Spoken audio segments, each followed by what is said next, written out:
there is this very important concept in Mexican thought that goes all the way back to the indigenous period, and that's the concept of Nepantla. Nepantla is a concept that makes its introduction into the United States, into the English-speaking world through Chicano feminist philosophers in the 1970s.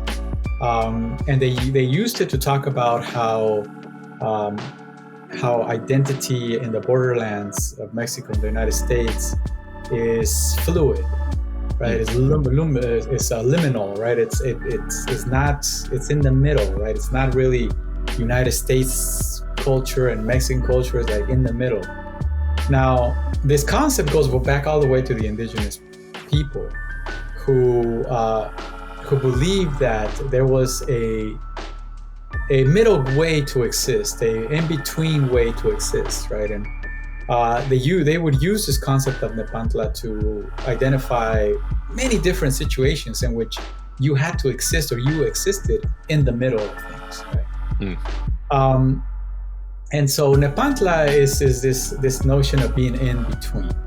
And this notion of being like the rabbit kind of follows from that, right? It's this idea that if you are not already in the middle, right?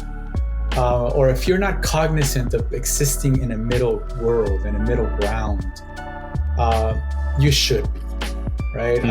It should be that you should take up the existence of the rabbit who is hard to capture, right?